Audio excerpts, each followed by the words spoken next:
देख रहे हैं अवाम के उठाए गए सवालात, हालत हाजरा पर तबसरों, तज्जियों, खबरों पर मुहित program news line Rita Saifi के साथ।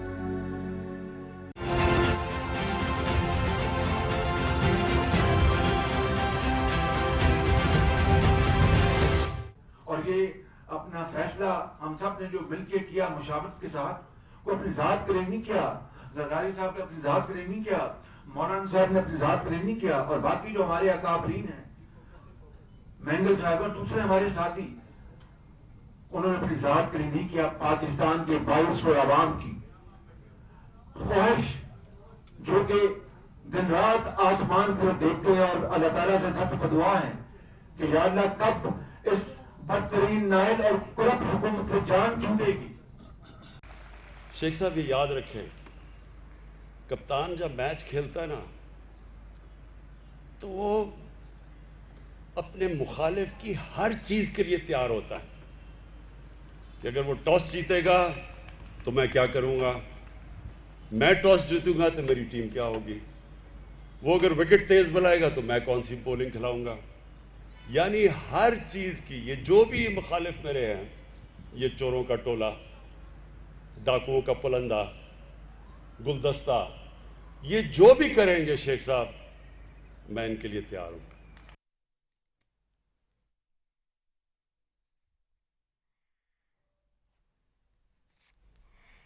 अस्सलाम वालेकुम, मैं हूँ रिदा सैफी। नाजरीन, और कुछ अरसे की तबीयत की नासासी की वजह से प्रोग्राम डिसकंटिन्यू करना पड़ा, जिसके लिए आप लोग की बहुत सारी दुआएं और पैगामात मौसूल है, उसके लिए बहुत बहुत शुक्रिया। और आज से वापसी है अब प्रोग्राम के अंदर। और साथ ही नाजरीन, कहते हैं ना कि लकी ईरानी सर्कस है, 2 हाथी, 12 बब्बर शेर और कई लोमड़ियों के साथ इस्लामाबाद में हफ्तावार नुमाइश जारी है इस लकी ईरानी सर्कस की।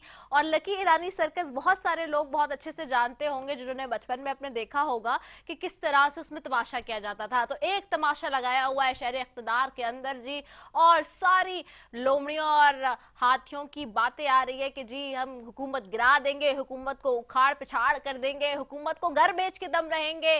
लेकिन हुआ क्या, जब जमा कराई गई तहरीक अदम एतमाद असेंबली के अंदर, तो ये क्या देखा गया कि वहां तो सिर्फ 88 लोगों के साइन के साथ जमा कराई गई है। बातें तो हो रही हैं कि जी 172 वोट ले लेंगे, 170 वोट ले लेंगे, लेकिन ग्राउंड रियलिटी जब पेपर पे देखा गया तो वहां तो बहुत कम है। वहां तो ऑपोजिशन के अपने ही पूरे अफराद ने भी साइन करके, दस्तखत करके जमा नहीं कराए। और जब जमा नहीं कराए तो फिर कैसे क्लेम किया जा रहा है कि जी हुकूमत जो है वो गिरा दी जाएगी और वजीर आजम इमरान खान के खिलाफ जो है हमारे पास ज्यादा नंबर्स हैं और पूरे नंबर्स हैं और भरपूर नंबर्स हैं। तो वो भरपूर नंबर जब कागजात पे नजर नहीं आए, दस्तखत नहीं नजर आए, तो फिर सारी कहानी फुस हुई भी नजर आई। लेकिन उसके बावजूद भी की जा रही है लंबी लंबी प्रेस कॉन्फ्रेंस है, और एक नहीं, 2 नहीं, 3 लोग मिल के प्रेस कॉन्फ्रेंसेस कर रहे हैं और कहा जा रहा है कि वजीर आजम अब घर जा रहे हैं। लेकिन वजीर आजम साहब के घर जाने के लिए भी सवाल ये उठता है कि वो नंबर गेम्स जो कि कौमी असेंबली में चाहिए, क्या वो अपोजिशन के पास मौजूद हैं? क्योंकि अपोजिशन कहती है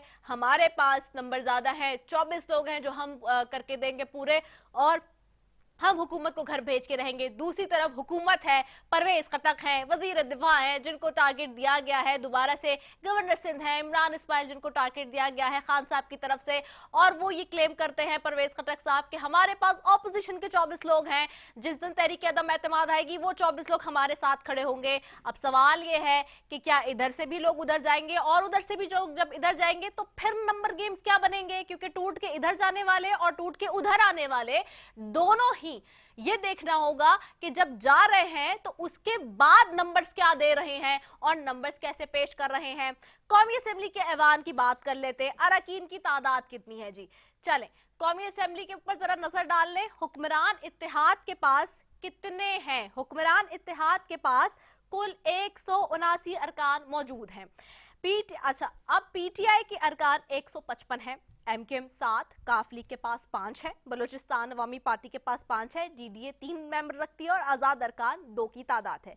और जमहूरी वतन पार्टी और ऑल पाकिस्तान मुस्लिम लीग के पास 1-1 अरकान है जी। ऑपोजिशन इत्तेहाद को देख लेते हैं। कौमी असेंबली में 162 अरकान की हिमायत हासिल है जी। जमा तफरीक के बाद हुकूमत इत्तेहाद को 17 वोटों की बरतरी हासिल है जी। नून लीग के पास 84 अरकान है, पीपल्स पार्टी के पास 56, मुत्तहदा मजलिस अमल के पास 15 और BNP मंगल के पास 4 अरकान हैं। आज़ाद अरकान 2 हैं, जबकि अवामी नेशनल पार्टी के 1 रुकन शामिल हैं। अब सवाल ये होता है कि इन दोनों के पास, यानी कि हुकूमत के पास अपनी जमात के और इत्तेहादियों को लेकर और ऑपोजिशन की तमाम जमातों के साथ ऑपोजिशन के लोगों को लेकर जो नंबर्स इस वक्त मौजूद हैं, क्या उनमें वाकई ही एक जो ये जो टाई है या जो टॉस है वो किस तरफ बैठेगा? क्या इस तरफ पलड़ा भारी होगा या इस तरफ पलड़ा भारी होगा? अब यहाँ से मैच का आगाज हो चुका है। इमरान खान साहब ने जो कहा वो भी आपने सुन लिया था। बहरहाल अब जिस चीज का इंतजार था, जिस पर ऑपोजिशन बड़े अरसे से कह रही थी कि ये काम अब करेंगे, 24 घंटों में करेंगे, 36 घंटों में करेंगे, लगता ये है बज़ाहिर तौर पे कि मीडिया के एक प्रेशर के बाद और पूछने के बाद जो है वो अदम एतमाद की जो तहरीक है वो जमा करा दी गई। अब जिसके पेश नज़र स्पीकर कौमी असम्बली असद कैसर को अगले 14 दिनों में इजलास बुलाना होगा। साथ ही साथ जो 202 अरकान की हिमायत हासिल है ऑपोजिशन ये कर रही है, फिलहाल उसमें से सिर्फ जितने लोगों के साइन है वो मैं बता चुकी हूँ आपको। अब मजीद लोगों के साइन कब आएंगे और मजीद लोग कहाँ, क्या उसी दिन अपने पत्ते खोलेंगे? और इमरान खान साहब के पास जो पत्ते हैं, जो शेख रशीद साहब कह रहे हैं वो दिल से लगाए बैठे हैं, वो कौन से पत्ते हैं और वो कब खुलेंगे, उसका भी सवाल बनता है। बहरहाल जी इन सारी चीज़ों पर बात करूंगी। मूविंग टूवर्ड्स जी, सबसे पहले मैं अपने पैनल की तरफ जाती हूं और मेहमानों में मेरे साथ मौजूद है हुकूमत से अमजद अली नियाजी साहब हैं, मेंबर कौमी असम्बली हैं। आपको खुशामदीद कहती हूं, बहुत शुक्रिया। ज्वाइन कर रहे हैं अहमद जवाद साहब हैं मुस्लिम लीग नून से, साबिक इंफॉर्मेशन सेक्रेटरी रहे जी PTI के, अब नून लीग से हैं और बड़े ही ज़बरदस्त स्पीकर हैं जी। अहमद जवाद साहब को भी खुशामदीद कहती हूँ, बहुत शुक्रिया अहमद जवाद साहब फॉर ज्वाइनिंग अस। साथ ही जी ज्वाइन कर रहे हैं अख्वानज़ादा चटान साहब हैं, पाकिस्तान पीपल्स पार्टी के CEC के मेंबर हैं, and I am not wrong if, तो कंटेनर से डेफिनेट सी बात है हमारे साथ होंगे, जो इस तक कंटेनर पहुंच चुका है जी इस्लामाबाद वहां से। बहुत शुक्रिया अख्वानज़ादा चटान साहब आपका भी कि आप हमारे साथ मौजूद हैं। सबसे पहले जी अमजद अली नियाजी साहब आपकी तरफ आती हूँ। तहरीक अदम एतमाद जिसका बड़े अरसे से इंतजार था वो जमा करा दी गई है हुकूमत को, और अब जो है असेंबली के अंदर सारी सिचुएशन मौजूद होगी। 202 अरकान की हिमायत हासिल है, अपोजिशन बहुत बड़ा क्लेम करी है। मेरी आज अयाज सादिक साहब से भी गुफ्तगू हुई जब ऑफ द ईयर, जब मेरी बात हो रही थी आज, क्योंकि मैं चाहती थी कि नून लीग का ज़रा जो है अपोजिशन का भी एक मौक़िफ़ आ जाए क्लियरली। जब मैं उस वक्त जाहिर सी बात है क्योंकि हम सहाफ़ी हैं, हमारी गुफ्तगू सबसे हो रही होती है, जब मेरी उनसे बात हो रही थी तो ही सेड दिस स्टेटमेंट, उन्होंने ज़्यादा आने के लिए, बात करने के लिए फ़िलहाल अग्री नहीं हुए वो, लेकिन उन्होंने एक बात मुझे कही फ़ोन पे आज, he said there so much happening. So जो सो मच हैपनिंग है उसका रिजल्ट अब आने के लिए तैयार भी बैठा है। सो मच हैपनिंग तो है क्योंकि वजीर आजम कल कराची भी आ रहे हैं यहाँ हमारे पास, तो ये जो सो मच हैपनिंग है उसका रिजल्ट किसके हक में जाएगा? बिस्मिल्लाहिर्रहमानिर्रहीम। सबसे पहले तो ये कहना चाहूंगा कि आज इमरान खान ने उन तमाम माफियाज को, तमाम जो गुलदस्ता है चोरों का, उसको एक्सपोज कर दिया है कि ये वो लोग थे जो एक दूसरे को सड़कों पे एक दूसरे का पेट फाड़ रहे थे। कोई कह रहा था कि ये अंग्रेजों के कुत्ते नहलाते हैं, कोई क्या कह रहा था, कोई क्या कह रहा था, और इन लोगों ने एक दहाइयों तक पॉलिटिक्स इस बात पे की कि जी हाँ ये चोर हैं, उन्होंने कहा वो चोर हैं। तो अल्हम्दुलिल्लाह आज पूरी कौम ने ये देखा कि ये इकट्ठे होके इमरान खान के मुखालिफ इसलिए है कि इमरान खान इनको डील नहीं देना चाहता। वो तो और ये समझते हैं इनकी इमरान खान के होते हुए इनकी चमड़ी या दमड़ी जो है वो बचने वाली नहीं है। और कौम ने ये देखा कि आज पाकिस्तान की जो पॉलिटिक्स है, पाकिस्तान मीन्स के आप इंटरनेशनली तौर पे जो आपकी खारिजा पॉलिसी है, अल्हम्दुलिल्लाह पूरी दुनिया की आवाम मान रही है कि पाकिस्तान वो अपनी बात कर रहा है, अपने मफाद की बात कर रहा है, वो किसी के गोद में नहीं बैठ रहा। मैं समझता हूँ कि ये दलेराना जो पॉलिटिक्स है या ये जो खारजा पॉलिसी है, ये इससे पहले कभी नहीं कही है। हमेशा पाकिस्तान के ऊपर पॉलिसी जो है इम्पोज की गई है। और मैं ये भी साथ दावे के साथ कहता हूं कि जो इमरान खान को डिच कराएगा या इमरान खान के साथ गद्दारी करेगा, वो समझो अपनी पॉलिटिक्स जो है वो दांव पे लगाएगा, क्योंकि आज पाकिस्तान की तमाम अवाम ने इस तरीके अदम एतमाद को बुरी तरह रिजेक्ट किया है। आप बेशक पब्लिक में जाएं, पब्लिक आपको ये बताएगी कि ये वो लोग हैं जिनकी वजह से पाकिस्तान मुश्किल में है, और यही इमरान खान के खिलाफ इसलिए है कि इमरान खान को वही बात है कि इनको कोई एनआरओ नहीं देना चाहता। तो बुनियादी बात ये है। ठीक है, मैं अहमद जवाद साहब आपकी तरफ आऊंगी। अहमद जवाद साहब, बहुत शुक्रिया आपके टाइम का।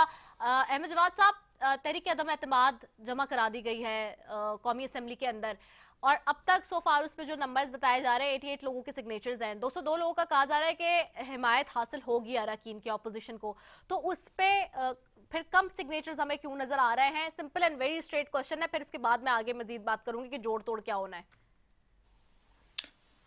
देखें रिदा, आपका पहला जो सवाल है, हाँ।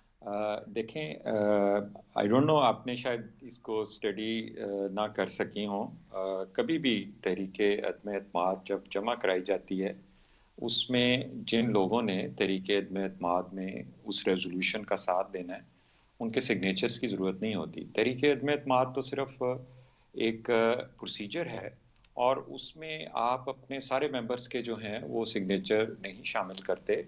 और उसकी एक बड़ी कॉमन सेंस की वजह ये है कि जब आपने तहरीके अदम एतमाद हुकूमत के कुछ इत्तेहादियों के साथ मिलकर भी बनानी है, और कुछ हुकूमत के अंदर जो एक ग्रुप बन चुका हुआ है, प्रेशर ग्रुप, उसके अराकीन भी शामिल हैं, तो वो पहले से तो नहीं ये साइन करके ना कोई देता। Of course so you are right Ahmad Jawad साहब, आप बिल्कुल ठीक कह रहे हैं। I totally agree with your point of view, लेकिन हुकूमत की तरफ से ये मौक़िफ़ आ रहा है तर्जुमानों का कि आपके अपने लोग तो तकरीबन सारे करके देते ना साइन एटलीस्ट। हाँ, देखें, मैं यही अर्ज कर रहा हूँ, अब जस्ट मुझे थोड़ा सा इजाज़त दे दें। हाँ जी, हाँ जी। देखें, मैंने जो बात कही है, अगर एक हुकूमत के पास अगर सिर्फ यही एक दलील रह गई है, तो इसलिए मैं आपसे कह रहा हूँ कि इसका ताल्लुक तो कॉमन सेंस के साथ है। तहरीके अदम एतमाद वाले दिन आप अपने नंबर्स को शो करते हैं, तहरीके अदम एतमाद से एक दिन पहले भी आप अपने नंबर शो नहीं करते। इसलिए नहीं करते कि ये आपकी स्ट्रेटजी का हिस्सा है। आप हुकूमत के खिलाफ एक नो कॉन्फिडेंस लेके आ रहे हैं। How can you present the list of the people जिन्होंने अगले दिन नो कॉन्फिडेंस करना है? तो ये तो एक बड़ी कॉमन सेंस बुनियादी सी बात है। और हुकूमत के तर्जमान अगर ये बात कर रहे हैं, तो इससे आप उनकी एक सती जो गुफ्तगू है उसका आप अंदाजा कर सकते हैं। देखें, गुफ्तगू में एक ये भी बात हुई कि जी के चोरों का गुलदस्ता जो है वो सारा इकट्ठा हो गया है।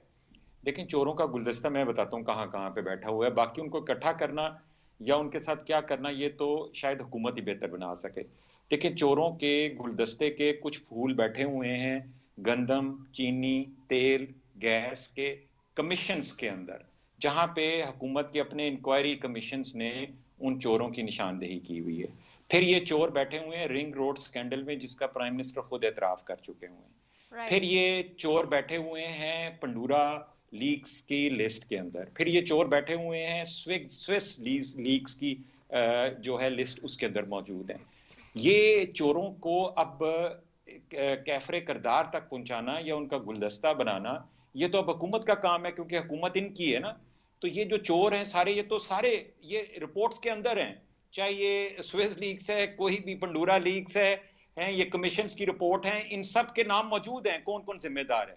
तो इन चोरों को सबसे पहले तो हुकूमत किसी भी तरफ अगर उंगली का इशारा करना चाहे, तो उसको चाहिए कि ये जो सर्टिफाइड हैं, जो कि डॉक्यूमेंटेड हैं, जिनके बारे में इंक्वायरी कमीशन या इंटरनेशनल इंक्वायरी हो चुकी हुई है, नाम आ चुके हुए, पहले इन चोरों का गुलदस्ता तो बनाएं और इस गुलदस्ते को जेल तक लेके जाएं ना। पहला तो ये काम है, बजाय इसके कि फलाना चोर है, फलाना डाकू है, और वो तो 18 साल से चल रहा है, पिछले 3.5 साल से भी चल रहा है। तो उसको किसी रूल ऑफ लॉ के तहत आप करते हैं ना, किसी को चोर कानून के तहत करते हैं ना। कोई ये कोई जंगल का कानून तो नहीं है कि जो मर्जी आए उठ के कह दे कि आप चोर हैं, वो कह नहीं आप चोर हैं। इस तरह से तो मुआशरे, महज़ब मुआशरे तो नहीं इस तरह से चलते। लेकिन गैर मुहज़्ज़ब मुआशरे या एक मुआशरे के अंदर गैर मुहज़्ज़ब जो लोग होते हैं, वो इस तरह से इल्जाम तराशी करते हैं, वरना कानून का रास्ता एक होता है जो ये डिटरमिन करता है। फिर देखें, इस हुकूमत के बारे में ये कहना कि ये किसी की गोद में बैठ के नहीं आई, लेकिन ये तो आज मैं आपको थोड़े से स्टेटिस्टिक्स दे देता हूँ। ये जब पीटीआई की हुकूमत 2018 के इलेक्शन में जीती थी, तो इनकी कौमी असम्बली में 115 सीटें थी। 115 से 172 तक का सफर जो है ना, उसको ही कहते हैं गोद में लेना। तो किसी ने उनको गोद में लिया था तो 115 से 72 पहुंचे ना। सबसे पहले तो उसमें 22 आजाद उम्मीदवारों को एक दिन रात को ख्वाब आई कि आपने सुबह इस 115 वाली पार्टी जो है इसको ज्वाइन करनी है। जब उन्होंने ज्वाइन कर ली तो उसके बाद औरतों की रिजर्व सीट, चलो ठीक है वो तो कानून के मुताबिक है, फिर भी नंबर पूरे नहीं हुए तो फिर कुछ इत्तेहादी जमातों को रात को एक ख्वाब आई कि आपने इनको ज्वाइन करना है क्योंकि 172 कंप्लीट करने हैं। तो ये गोद में लेने का जो सिलसिला और तरीका है ना वो ये है। तो ये गोद में आए थे। अब इस गोद में से जो 22 आजाद उम्मीदवार आए थे वो तो जब चाहे अपना फैसला बदल सकते हैं। इत्तेहादी जो हैं जिनको पहले ख्वाब कुछ और आई थी वो भी अपना फैसला बदल सकते हैं। तो ये तरीके अदम एतमाद की एक बुनियाद है जिसकी तरफ जो है अपोजिशन की पार्टीज जो हैं वो पेशकदमी कर रही हैं। और उसका पहला मरला तय कर दिया क्योंकि आज पे ये तरीके अदम एतमाद की दरखास्त जमा कराने से पहले तर्जमान जो हैं पीटीआई के वो टॉक शोज में आके नारे मारते थे, दरखास्त किधर है, वो जमा क्यों नहीं कराई, अभी कराएं, कल कराएं। वो हो गई ना अब जमा, अब इसके बाद कहेंगे हो गई जमा और उसका टाइम और डेट जो है वो नहीं दी जाएगी। वो अब आपके लिए सरप्राइज है। इन्होंने 14 दिन के अंदर अंदर या 7 दिन के अंदर, इसमें मुझे एग्जैक्ट नहीं पता कानून के मुताबिक, मैंने सुना है शायद 7 डेज होता है लेकिन आपने कहा 14 है, हो सकता है 14 हो, मुझे नहीं पता। 14 दिन के अंदर उन्होंने लेके आनी है। तो इसका मतलब है कि अब इसी के अंदर फैसला होगा ना। और फिर जो कुछ पंजाब में हो रहा है, जो अलीम खान कह रहे हैं, जो जहांगीर तरीन की तरफ, मैं उस पे भी आ रही हूँ। लेट मी गो टू अखौंजादा साहब क्योंकि मैंने ब्रेक पे जाना है, आपको पता है कमर्शियल ब्रेक होता है, आई कांट कट दैट। अच्छा, अब इस पे वजीर आजम ये कह रहे हैं कि ये ऑपोजिशन की आखिरी वजादत है जी, जो 2028 तक फिर कुछ नहीं होगा। वजीर आजम का अदम एतमाद पर रद्द अमल भी आ गया है। अखौंजादा चट्टान साहब, यकीनन आप लोग इस्लामाबाद की हदूद में दाखिल हो चुके हैं, कंटेनर पर होंगे सारे। आज आप लोगों ने ये करना था, पहुंच के वहां पे जलसा और फिर वाइंड अप करना था। अभी राइट नाउ क्या जो है स्ट्रेटजी है सीसी के? आप मेंबर हैं, you must know the exact things which you people are doing. बिस्मिल्लाहिर्रहमानिर्रहीम जी। देखिए जी, हम इस्लामाबाद हमारा मार्च एंटर हो चुका है और कुछ देर के लिए हमारा काफिला रुक गया था क्योंकि हमारे पीछे जो गाड़ियां आ रही थी तो उसको इस्लामाबाद पुलिस ने रोका था। तो फिर हम भी फैजाबाद के मुकाम पे रुक गए और जब वो काफिले को छोड़ दिया तो अभी हमारा दोबारा कोई 1 मिनट हुआ कि हमारा काफिला जो है वो चल पड़ा और इंशाअल्लाह ताला थोड़ी देर बाद हम डी चौक पे पहुंचेंगे। ओके। देखिए जी, मैं आपको यकीनन बताता हूँ पाकिस्तान पीपल्स पार्टी के एक आदना वर्कर के हैसियत से कि हम ना तो इस हुकूमत के खिलाफ कोई मार्च करना चाहते थे, ना हम इस हुकूमत के खिलाफ कोई अदम एतमाद लाना चाहते थे। आपको याद होगा कि जिस तरीके से ये हाइब्रिड हुकूमत को बनाया गया, जिस बेशर्मी से, इसी टाइम पे तमाम सियासी पार्टियों ने कहा कि हमने पार्लियामान के अंदर जाना नहीं है। चेयरमैन बिलावल भुट्टो साहब ने सबको राजी किया, सबके साथ बात की और पार्लियामान के अंदर लाए। शहबाज शरीफ साहब और बिलावल साहब ने कहा कि आप कदम बढ़ाए, हम आपके साथ हैं। लेकिन इस हुकूमत ने मुल्क को जिस नेश तक पहुंचा दिया, आप यकीन करें अब हमारी रियासत को खतरा है। अभी मेरे भाई अमजद भाई ने कहा कि हमारी इतना बड़ा अच्छा खारजा पॉलिसी है। भाई आपका क्या खारजा पॉलिसी है? आपने चीन को नाराज कर दिया ट्रंप लिए क्योंकि ट्रंप के साथ आपकी जाती दोस्ती थी। आपने सिपेक को तबाह और बर्बाद कर दिया। अभी जो है अमेरिका को आपने नाराज कर दिया इस वजह से कि आप समझते हैं कि दुनिया के लोग मुझे इस्लामाबाद का मीर समझते हैं कि मैं कोई इस तरह का काम करूं कि लोग समझे कि वाह वाह भाई ये भी तो कोई लीडर है, देखो क्या कारनामा सर अंजाम दिया। देखते नहीं है कि इसका रिजल्ट क्या आएगा। आप रशिया गए, आपने कौम के लिए क्या लाया, कौन सा फायदा लाया? आप मुझे बताएं कि आपके सारे डॉक्टर्स, आपके स्टूडेंट्स कहाँ पढ़ते हैं? आप जो कहते हैं कि हमारी ओवरसीज पाकिस्तानी इतना पैसा बेचते हैं, क्या ये पैसा मॉस्को से आ जाता है?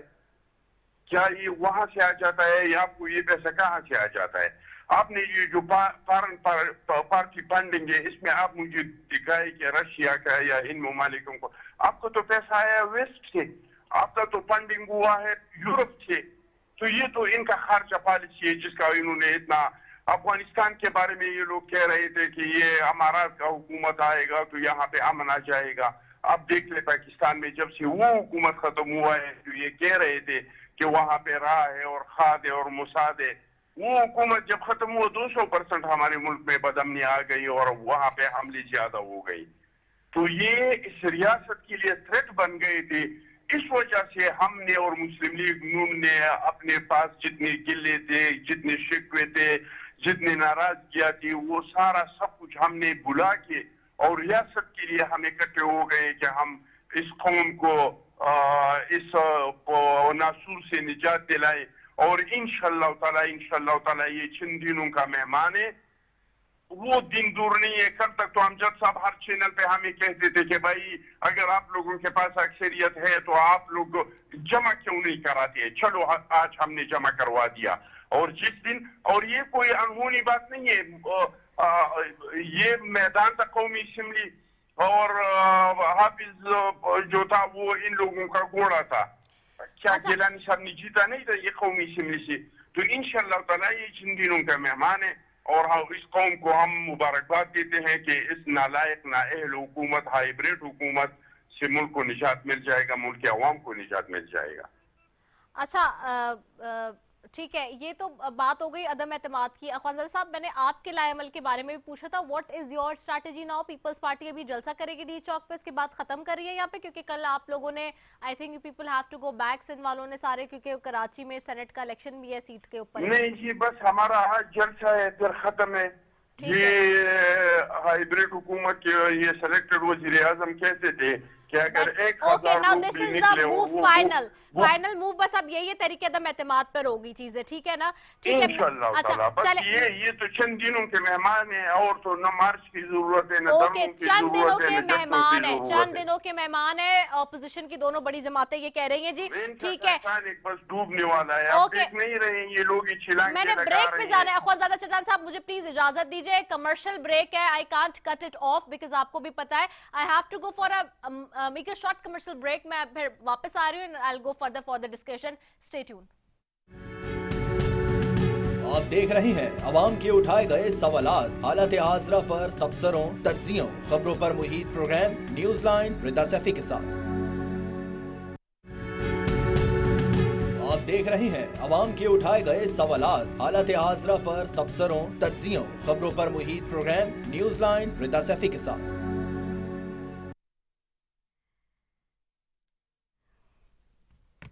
ओके नाजरीन, वेलकम बैक। और हम बात कर रहे हैं जी तहरीक अदम एतमाद के एक तरफ मामला है, दूसरी तरफ कल वजीर आजम इमरान खान साहब कराची आ रहे हैं और एमकेएम के जो है वो मरकज भी जाएंगे। साथ ही ये भी सामने आ रहा है जी कि एक तरफ जो है वो जहाँ पे ऑपोजिशन अपने कार्ड्स प्ले कर रही है, वहीं दूसरी तरफ हुकूमत भी भरपूर तरीके से लड़ने के लिए तैयार है। और शेख रशीद साहब कह रहे थे कि वजीर आजम ने अपने कार्ड छाती से लगा कर रखे हैं, ये मैच वही जीतेंगे। और वजीर आजम खुद भी कह रहे हैं और शेख रशीद साहब ये भी कह रहे हैं कि अगर ऑपोजिशन हार गई तो वजीर आजम ठीक तरीके से देख लेंगे और अगर जीत गई तो भी देख लेंगे। मतलब ये समझ में नहीं आ रहा कि अगर जीत गई तो भी जो है वो बहुत ही थ्रेटनिंग बात आ रही है सामने, और अगर हार जाती है तो भी बड़ी अपोजिंग करती हुई बात सामने आ रही है। अमजद अली नियाजी साहब, ये इतने एतमाद आप लोग कैसे हैं जबकि सारी जमातें ऑपोजिशन की इत्तेहादी भी शेकी नजर आ रहे हैं, और आप लोग इतने पुरएतमाद क्यों हैं? दूसरा ये भी कि मुझे ये इत्तलात मिल रही हैं कि जी परवेज खटक के जो भाई हैं, बताया जा रहा है जी 10 मार्च को वो JUI में शामिल हो जाएंगे। अहद खटक ने जी इस बात का बड़ा दावा किया है लियाकत खटक साहब के हवाले से, उनकी मौलाना फजल रहमान से बात भी हुई है। तो ये और ऑपोजिशन कह रही है कि we are going to take 202 numbers, मतलब 202 बहुत बड़ा फिगर है।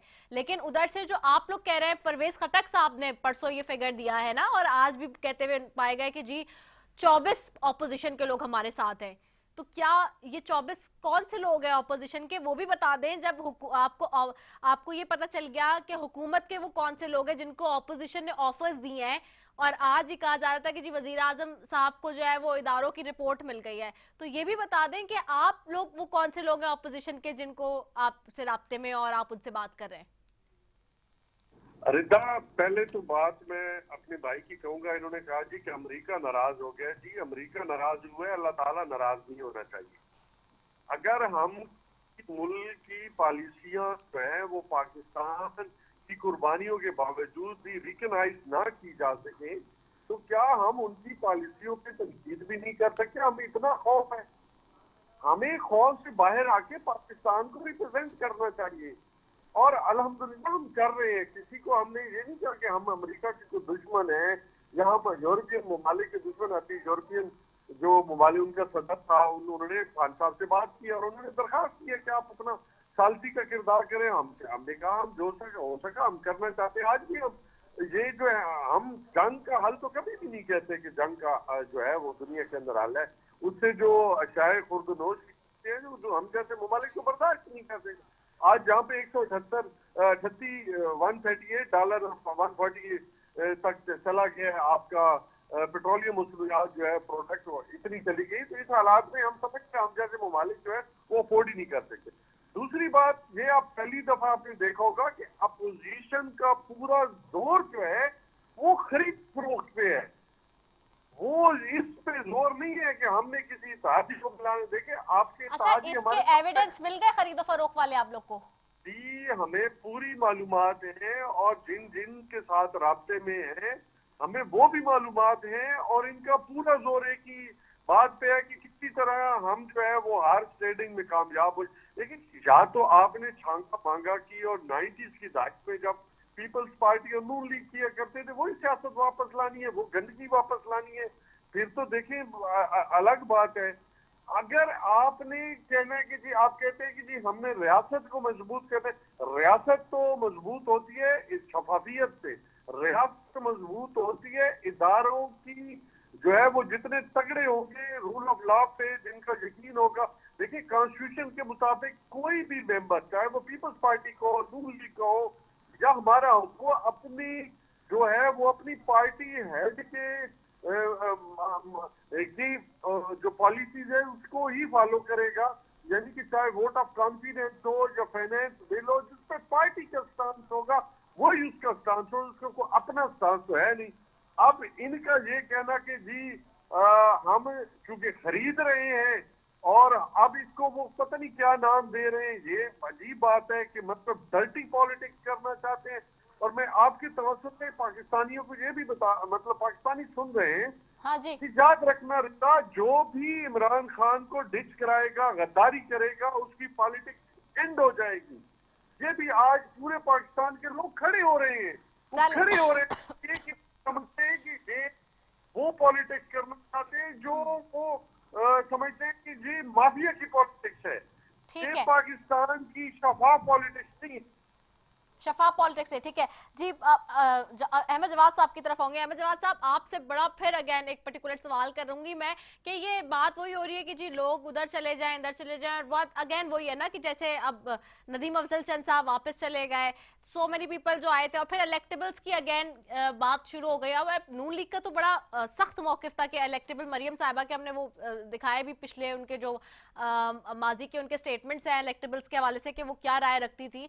तो अब ये जो इलेक्टेबल्स की जंग और इलेक्टेबल्स के हवाले से भी जो बात हो रही है और खासतौर पे जो ये मामला है, तो अब वो शामिल करने के लिए क्या वाकई जो एक जो उसूली सियासत थी, जो आइडियोलॉजिकल सियासत थी, जो वोट को इज्जत का नारे की बात थी, वो सारी चीजें जो हैं उसके आगे जो पावर पॉलिटिक्स है और जो इलेक्टेबल्स की पॉलिटिक्स है उसके आगे क्या हार रही है वो?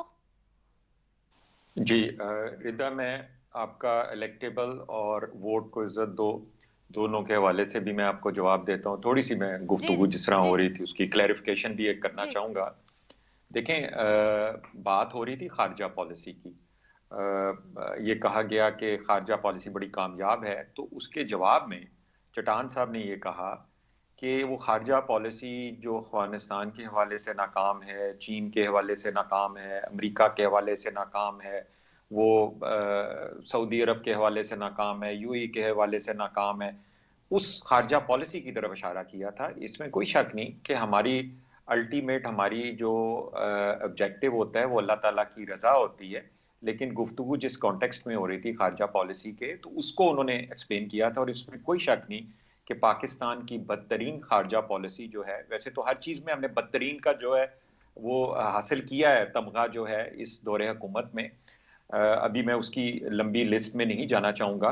आपके सवाल की तरफ मैं वापस आता हूँ, जिसमें आपने कहा कि इलेक्टेबल्स जो है, देखें अभी अगर तो आपने पार्लियामेंट के अंदर कोई तब्दीली लेके आनी है तो फिर इलेक्टेबल्स भी नहीं चाहिए, फिर आपको नंबर्स चाहिए सिर्फ पार्लियामेंट के अंदर। और अगर आपने इस हुकूमत को आईनी और जमहूरी तरीके से अगर उतारना है तो उसका सिर्फ एक ही तरीका है, वो है तहरीके अदम एतमाद, और वो पार्लियामेंट के अंदर होगी और उसके लिए नंबर्स चाहिए।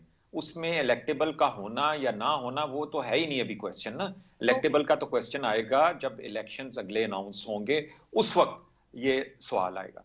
अब जहां तक वोट को इज्जत दो का ताल्लुक है, देखिए रिदा, वोट को इज्जत दो जो है ना, ये मैं समझता हूं कि ये एक नारा नहीं है। ये इस दुनिया में आज हर महज़ब कौम, हर महज़ब माशरा उसके तरक्की का पहला कदम है। जिन जिन मुआशरों ने इस पहले कदम को उठाया, यानी वोट को इज्जत दी, उसके बाद वो महज़ब बने, उसके बाद वो तरक्की याफ्ता बने। ये हो नहीं सकता कि आप महज़ब और तरक्की याफ्ता बन जाएं जब तक कि आप वोट को इज्जत ना दें। तो इसलिए ये एक नारा भी नहीं, एक पैगाम है, एक जरूरत है, एक जमहूरियत के लिए, एक तहजीब के लिए, एक तरक्की के लिए। तो ये नारा इस सेंस में मैं समझता हूं कि पाकिस्तान की तारीख का जो है सबसे बड़ा नारा है। और आज मैं आपको ये भी बता दूं कि अगर इसके ऊपर हम अमल पैरा हो जाते हैं तो पाकिस्तान पर तरक्की के रास्ते खुल जाएंगे। और जहां तक ताल्लुक है कि हमने हमारी परफॉर्मेंस जो है पिछले 3.5 साल में क्या रही है, क्योंकि खारजा पॉलिसी का जिक्र हुआ तो मैं यहाँ पे थोड़ा सा हल्का सा जिक्र करना चाहूंगा। बहुत लंबी लिस्ट है, लेकिन आप ये देखें कि इस दौरे हुकूमत में पाकिस्तान की तारीख के सबसे बड़े कर्जे लिए गए, सबसे ज्यादा हाईएस्ट इसी दौरे हुकूमत के अंदर। आपको याद होगा कि एक वजीर खजाना होते थे इसहाक डार साहब, उन्होंने अपने 5 साल में रुपए को 105 और 110 के दरमियान रखा, उससे आगे जाने नहीं दिया उन्होंने 5 साल तक। फिर ये कौम आई जो कि जिसने दुनिया का एक बड़ा ही अजीबोगरीब जो है टर्म इजाद की कि रुपए को आर्टिफिशियली जो है वो 105-10 पे रखा हुआ था। और अब हम आए हैं और इसको हम जो है ना इसकी कुदरती सतह पे लेके जाएंगे, और उस चक्कर में 50% आपका रुपया डिवैल्यू हो गया। दुनिया में किसी को ऊपर रख सकता है। अगर ऐसा मुमकिन होता तो जो मैक्सिको में हुआ वो ना होता, जो वेनेजुएला में हुआ वो ना होता, जो किसी जमाने में टर्की में 2000 के अवाइल में हुआ तो वो ना होता। दुनिया की बड़ी बड़ी इकोनॉमीज, रशिया, ईरान हैं, ये इन सब को एक जमाने में ये सब चीजें इन्होंने फेस की हुई हैं। अगर आर्टिफिशियली आप अपनी करेंसी को ऊपर रख सकते हैं तो फिर और क्या चाहिए? फिर तो कुछ और करने की जरूरत ही नहीं, आर्टिफिशियली ऊपर रख लेना। क्योंकि 1 रुपया जब नीचे गिरता है तो आपकी पूरे मुल्क को जो है वो 200 अरब का टीका लग जाता है। ये अल्फाज किसके थे? इमरान खान के थे। और ये वो दोहराते होते थे कि ये चोर हैं ऊपर बैठे हुए, जब ये 1 रुपया गिरता है तो इस कौम और इस मुल्क में एक एक बंदे के ऊपर इतना जो है वो लोन का इजाफा हो जाता है। आप सोचें पाकिस्तान की तारीख में कभी 50% डिवैल्यूएशन सिर्फ 3-3.5 साल में। ये वो तारीखी इकदाम हैं। करप्शन, आपने इस मुल्क की तारीख में 1 साल में 20 दर्जे तनज़ली की। अब हम नहीं ये कह रहे, ये तो अब इंटरनेशनल रेटिंग, और वो वाली रेटिंग जिसका जिक्र इमरान खान ने अपनी तकरीरों में बेशुमार दफा एज ए सर्टिफिकेट पेश किया कि देखें ये हुक्मरान जो है करप्ट हैं, इसी का जिक्र करते थे। आज वही सर्टिफिकेट उनको बता रहा है कि आप पाकिस्तान की करप्ट तरीन हुकूमत हैं। यानी जितनी करप्शन आपकी हुकूमत में है वो शायद इससे पहले कभी नहीं हुई, ये इंटरनेशनल रेटिंग बता रही है। फिर आपके मीडिया के हवाले से, फ्रीडम ऑफ एक्सप्रेशन के हवाले से आज पाकिस्तान का नंबर 150 से भी नीचे गिर गया है। ये इसी वजह से गिरा है कि अब आप मीडिया का मुंह बंद करना चाहते हैं। ये इसी इमरान खान ने कहा था कि जब मीडिया को वो करप्ट लोग जो होते हैं वो दबाना चाहते हैं, क्योंकि वो दबाएंगे ताकि उनकी चोरी सामने ना आ सके। तो फिर इस दौरे हुकूमत के अंदर फिर कोई चोरी नहीं हुई थी, तो फिर मीडिया का क्यों मुंह बंद करने की कोशिश कर रहे हैं? क्यों आपकी रेटिंग 150 से नीचे चल गई है? देखें, बड़े सख्त सवालात हैं, सख्त सवालात हैं। इनके जवाबात में हाँ अमजद अली न्याज़ी साहब से लूंगी, लेकिन उससे पहले मैं जाऊंगी अख्वानज़ादा चटान साहब की तरफ। अख्वानज़ादा चटान साहब, वो खारजा पॉलिसी पे जो आपने पॉइंट आउट किया वो उसकी बात कर रहे हैं, और वो ये भी कह रहे हैं, अब जैसे हुकूमती तर्जुमान ये भी कह रहे हैं 22, 23, 24 को जी इस्लामिक समिट होने जा रही है, लोग यहाँ आ रहे हैं, सलमान साहब यहाँ आ रहे हैं, फलां सरबराह यहाँ आ रहे हैं, सारे लोग यहाँ पे जमा होंगे और आप लोग ये तहरीक अदम एतमाद और इस तरह की जो है वो ऑपोजिशन लेकर आ रही है, किसके कहने पे ला रही है, किसका फॉरेन एजेंडा है? हुकूमती तर्जुमान भी ये पूछ रहे हैं आपसे। जी ख्वानज़ादा चट्टान साहब, आवाज आ रही है? ख्वानज़ादा चट्टान साहब, आवाज आ रही है आपको मेरी? अच्छा, मेरे ख्याल से चुके हैं वो कंटेनर पे हैं and there are few signals issue वहां पे, सो चलें let we will connect him again, but in a meanwhile I will go back to Amjad Ali Niazi साहब। अमजद अली नियाजी साहब, ये जो सवालात कर रहे हैं, सख्त सवाल है अहमद जवाद साहब, उनके जवाबात हुकूमत क्यों नहीं दे देती? ये तो सवालात बहुत दिन से हो रहे हैं। अब रिदा, इनके जो सवालात हैं, पहले तो इनको ये पूछना चाहिए कि पहली बात तो ये है कि जो आपने कहा 14 दिनों के अंदर जो है वो इजलास कॉल ऑन होगा जी जी, उसके बाद 7 दिनों के अंदर जो है उस तहरीक के ऊपर जो है वो बातचीत होगी। दूसरे कहा कि नंबर ऑफ गेम्स है। देखिए, नंबर ऑफ, वही बात आ जाती है कि नंबर तो आज भी गवर्नमेंट के पास है और अब गवर्नमेंट तो बड़ी स्मूथ चल रही है। दूसरा, इन्होंने खारजा पॉलिसी के हवाले से बात की। आज भी चीन हमारा बहुत अच्छा दोस्त है और जो रिसेंटली इन्होंने जब विजिट किया पीएम ने अपना चाइना का, तो कहा गया जी कि जी प्राइम मिनिस्टर के साथ तस्वीर नहीं आई, फिर जी कहा गया जी अपना प्रेसिडेंट के साथ तस्वीर नहीं आई। देखो, जब सारे काम हो गए और अल्हम्दुलिल्लाह आप एक आगे का पैकेज आप लेके आए जिसमें आपने एक तरक्की का एक नया जीना तय किया। अब इनको मरोड़ उसमें है। फिर आपने कहा जी कि आप रशिया क्यों जा रहे हैं? देखो, रशिया को हम जंग तो नहीं करने जा रहे ना, हम रशिया के साथ एक अपने तिजारती एग्रीमेंट करने जा रहे हैं, लेकिन हम किसी की गोद में तो बैठे नहीं है। और इसको पता नहीं ये इनको खौफ किस बात का है, ये खौफजदा किस बात से है, ये कौन सी पॉलिसीज है। अच्छा, अब बात ये है कि जिन लोगों के जो रकूम पड़ी है अपना यूरोपियन में और अमेरिका, उनको तो खौफ हो सकता है, इमरान खान को तो कोई खौफ नहीं। वो तो पाकिस्तान की बात कर रहे हैं, पाकिस्तान की सेक्रीफाइस की बात कर रहे हैं। अगर इस पे इन लोगों को समझ अगर खुद नहीं आती तो उसका हम क्या करें?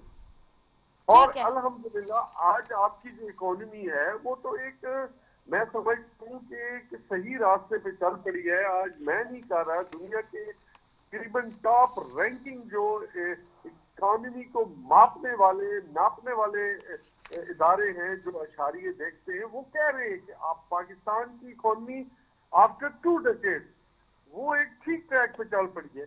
तो अब ये खुद सोचें कि आज हम कहाँ खड़े और ये पाकिस्तान को आज इंतशार की सूरत में क्यों लेके जाना चाहते हैं? कि सवाल है आज ये किसके एजेंडे पे चल रहे हैं? क्या ये इंटरनेशनल एजेंडे पे चल रहे हैं? ठीक है, क्या इनका क्या मकासद है? ठीक है, ये किसके साथ किसके एजेंडा पे चल रहा है? ख्वानज़ादा चट्टान साहब वापस आ गए, राइट? ख्वानज़ादा चट्टान साहब, आवाज आ रही है आपको?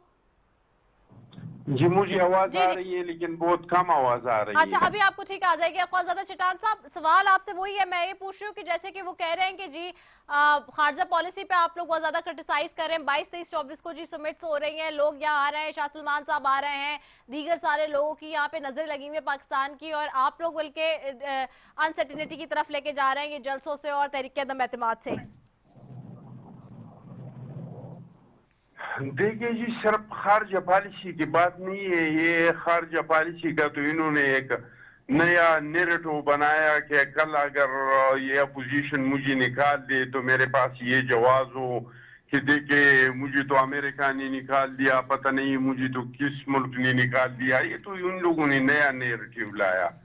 मुझे आप एक सेक्टर बताए इस मुल्क में, एक सेक्टर बताए कि इसमें पाकिस्तान कोई आगे बढ़ा है मासिवाई करप्शन का, कि करप्शन में 117 से 140 दर्जे उन्होंने तरक्की कर लिया, तो कोई एक मसला नहीं है।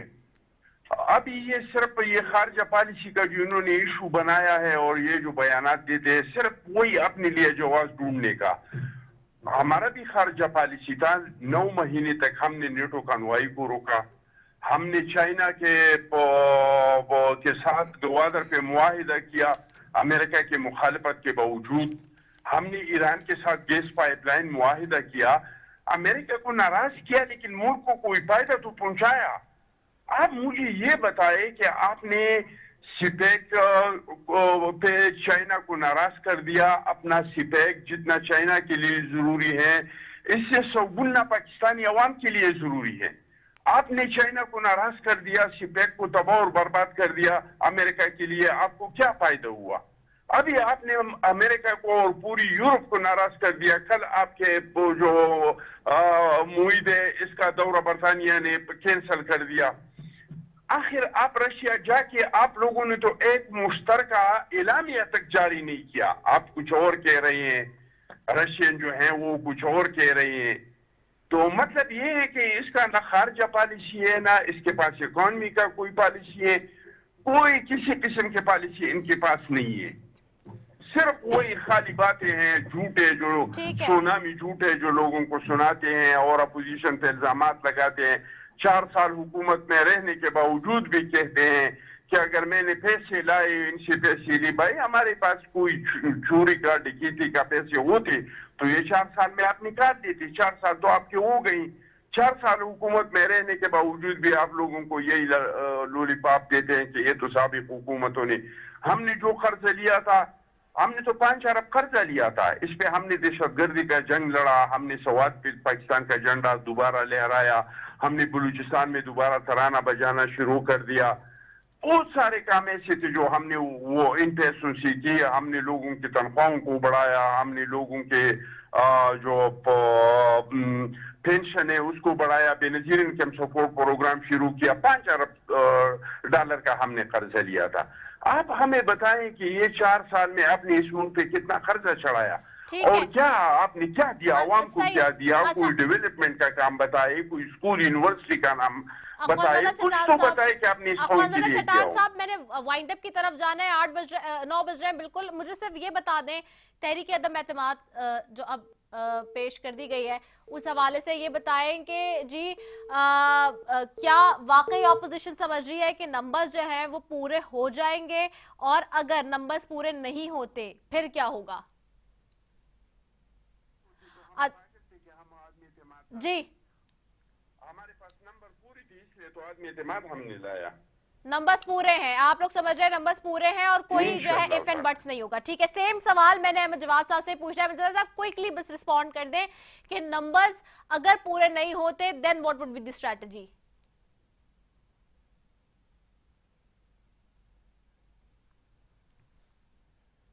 आवाज नहीं आ रही मुझे अहमद जवाद साहब की। जी जी अहमद जवाद साहब, जी जी आ रही है अब। जी मैं सिर्फ ये रिदा कहूंगा कि देखें ये हुकूमत बैसाखियों के सहारे आई, ठीक है, और बैसाखियों के सहारे खड़ी है। अगर ये बैसाखियां हटा ली गई तो ये हुकूमत धड़म से नीचे गिर जाएगी।